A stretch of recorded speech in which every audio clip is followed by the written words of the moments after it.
کۆمەڵ ئەگەر خەڵک بە ئینسافەوە تەماشای ڕابردووی کۆمەڵ بکاتن شایەتی بە حەقی بۆ دەدا، چونکە ئەم زۆر جاری دیشە و قسەم کردووە ئێمە کارمان لەسەر بنیاتنانەوەی شخصیەتی کوردی کردووە، بە تایبەتیش ئەگەر بەراوردێکی کورد بکەی لە هەموو پارچەکانی کوردستان بەراوردی بکەیت لەگەڵ ئەو پارچەی کەمە تێیدا دەژین، ڕۆڵی کۆمەڵی تێدا دەبینی لەگەڵ لایەنە ئیسلامیەکانی دیکە ئینسان بێ ئینساف نەبێتن. توانیومانە کە خەڵکێکی دەستپاک داوێن پاک پەروەردە بکەینەوە لەسەر ئەساسی قورئان و سنەتی پێغەمبەر عەلەیهی سەڵات وسەلام، و توانیومانە کە وەزیرێکی دەستپاک و داوێن پاک دروست بکەین کە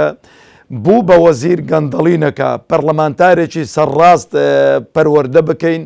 کە خیانەت نەکاتن، کە ڕازگۆ بێ،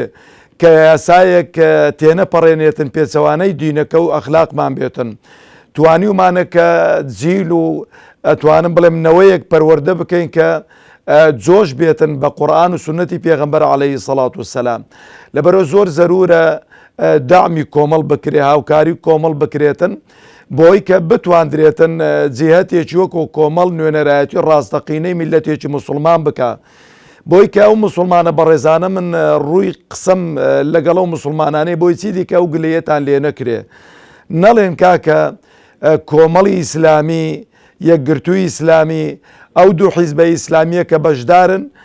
خەڵکی هەرێمی کوردستان خۆی بە موسڵمان دەزانێت بەڵام کەمینەن ئەوانە. بۆ دەبێ وا بێتن، بۆ دەبێ ئەتۆ قەناعەتت بە کۆمەڵ بێتن، پارەی بدەیە وەکو زەکات، پارەی بدەیە وەکو هاوکاری بۆ پرۆژەکان، بۆ یەتیمەکان، بۆ خێرخوازان، بۆ غەزە، بۆ هەموو شوێنەکانی دیکە، بۆ سیقە و متمانەت بە کۆمەڵەکە جگەرگۆشەی خۆتی تەسلیم دەکەی بۆی بۆت پەروەردە بکاتن، ئەخلاق و ڕەوشتی لێ حاڵی بکاتن، بەس بۆ سیقە و متمانەت پێنیە کە دەنجی پێ بدەی نوێنەرایەتیت بکاتن. لەبەرەوە بەڕاستی نوێنەرایەتیەکەشی نوێنەرایەتێکی ڕاستەقینەیە و خوازیارم کۆمەڵ لەبیر نەکەن و هاوکاری بکەن و دەنجی باشی پێ بدەن بۆی بتوانێتن نوێنەرایەتێکی ڕاستەقینەتان بکاتن و دڵسۆز و دەستپاک و داوێن پاک بن لەگەڵ ئەو ئەمانەتەی کە پێیان ڕادەسپێردرێتن.